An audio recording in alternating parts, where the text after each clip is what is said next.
What's something you did that seemed harmless at the time, that actually proved to be extremely dangerous? When I was a kid, my older brother was teaching me how to slam someone into the ground in a fight. Scenario: we were doing this next to an open dishwasher, and when I managed to do the move correctly, he fell into the dishwasher, so close to the basket of cutlery with large chef and bread knife sitting upwards. When I heard the fear in his voice, I realized I almost caused a knife to his face. I often think about it when I'm doing the washing up and always have cutlery facing down. He had the best intentions teaching his sister how to fight, that I should have took in the space around us.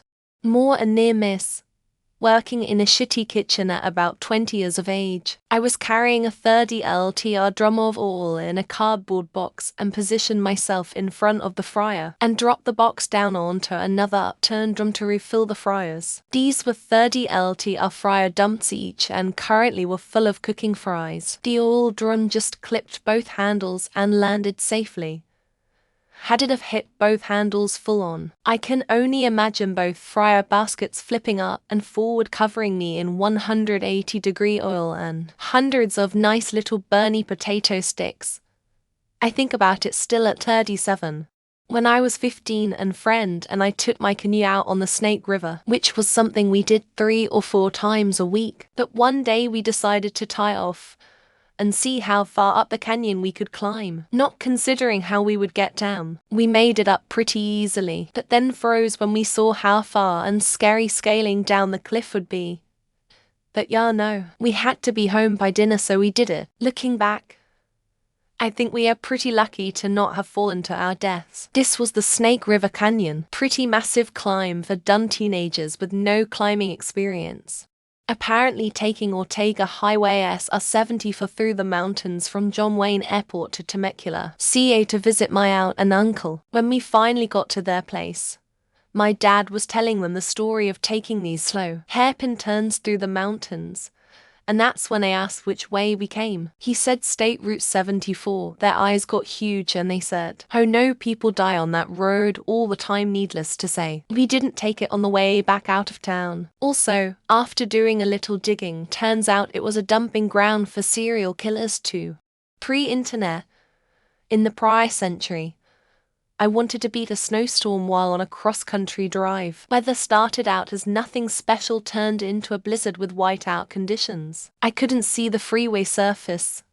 Then I couldn't see in front of the car. I was behind an empty logging truck. It had poles sticking up in the air that I could see. The truck kept going, and I stayed on his $1 for the next hour and a half until I could see the road surface again. White-knuckle driving. Really young, stupid judgment on my part. Might sound boring, but definitely having a diet full of refined sugar and soda. It doesn't seem like much at a young age, especially if you are physically active, yet it can wreak havoc on your mental and physical health in the blink of an eye. A dessert every once in a while, but in a way. Now I find it so scary that kids grow up consuming so much sugar and developing a mindset that this is okay. This is what eating or normal diet looks like.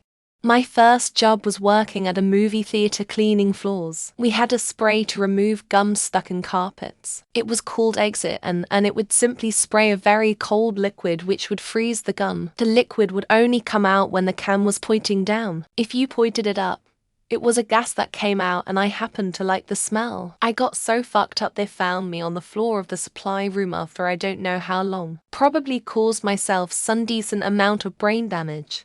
My husband did something insane.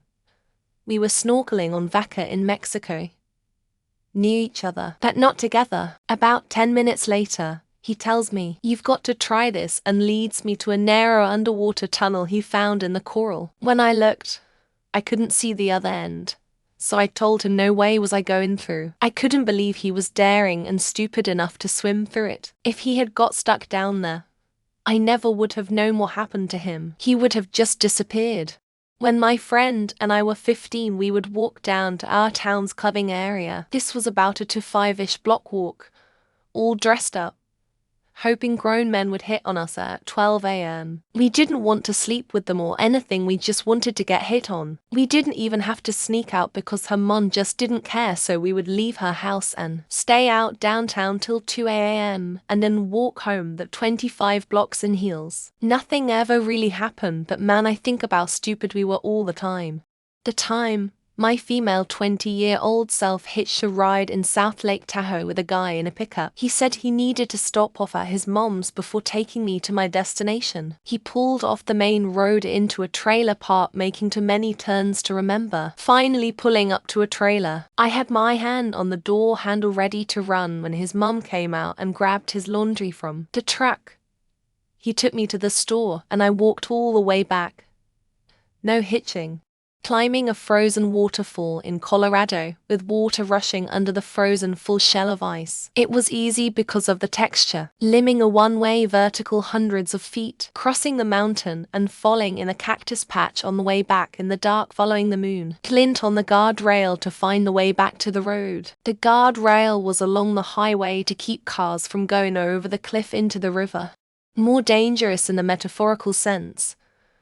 But when I was in middle school, I made a lot of sex jokes that I thought were harmless, but they almost got me expelled in 8th grade. Now, to be fair, I live in Utah, so it's full of easily offended people.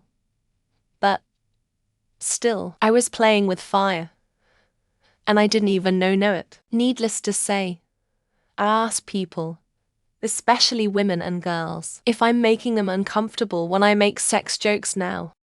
On a river downtown during 4th of July fireworks, and friend driving actually drove so close to back of freighter that it looked like the parting of the sea and started to go into the funnel path. I told him take me to shore now. We ended up back at where we left trailer, and it had beat patches off the white fiberglass coating that covered the wood that the boat was made of. None of us had life jackets.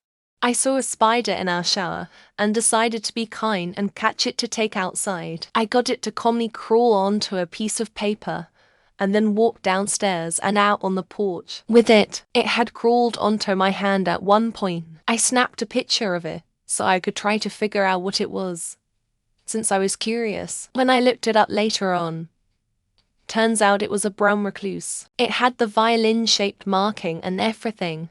While in New Orleans, I got in a car I thought was my Uber but wasn't. Ended up getting driven and rammed and eventually robbed at a gas station by the people who were my Uber. Luckily they only stole my phone and debit card that easily could have been taken somewhere and the shit kicked out of me or worse. Also extremely lucky I got about $90 of the $6,000 they pulled from my account Venmoing themselves. I was in my early 20s. Partying.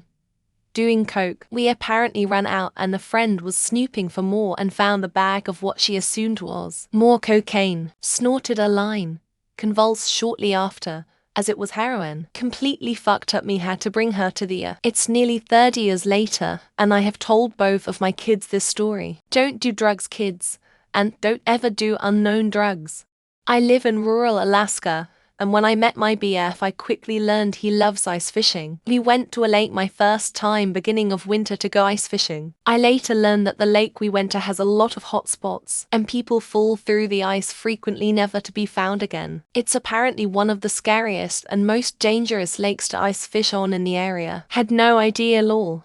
Swimming in a man-made lake. It had cut trees and other debris on the bottom that were left when they filled it. It had a rope swing. If you hit the water too hard you ran the risk of getting tangled in that debris. 3 people had already drowned in it. It was off limits, but being stupid teenagers we did it anyway. The thought of it now as an adult makes me shiver. Not me, but one of my 7th grade teacher's moms. He told us a story of how she used to work as a dentist while she was pregnant. She told him when he was a teenager about this shiny liquid that she used to play with in her hands. When no one was watching, this was mercury. He told this to his mom, and that never occurred to her. They both turned out fine, rescuing what seemed to be a fairly docile large red tail boa snake from a really shitty situation. He was 6 feet long. He had burns on his back from bad heating elements and was starving and anemic. Well, turns out when he's not anemic and starving and sick, he was absolutely violent and terrifying. Holy fuck, that was such a bad idea. And so dumb.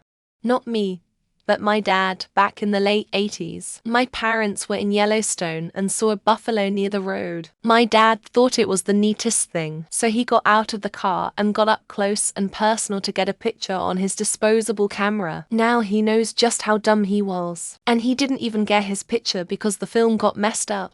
I was on a trip with my older sister, and I had insomnia. Seemed like a good idea to go for a walk at like 1 or 2 in the morning. Alone. In Seattle, when I was 16, and I'm female. At the time I just thought it was weird that so many men stopped to ask if I wanted a ride, especially the car that pulled off and blocked my walking path. I had a conversation with my doctor recently. I'm gonna prescribe you this pill. Do you have liver problems? Yes, you do. Well, it should be fine, I think. The first part of the conversation is paraphrased, but this bit is verbatim. I'll just suggest you give us a call if you become noticeably yellow. In the late 90s, we used to sneak into PPL's hotel pools to swim. It was very rude and disrespectful looking back. But even when we were caught, PPL would sometimes look the other way. As a crotchety older woman now with a pool, I would feel very disrespected to find a neighbor uninvited in our pool. We were picnicking near a lake in northern CA that was full of salamanders. I caught one and was walking around showing it to people. I found out later that their skin secretes tetrodotoxin, which is super toxic, especially if ingested. In hindsight, I'm hella glad I washed my hands before eating pizza.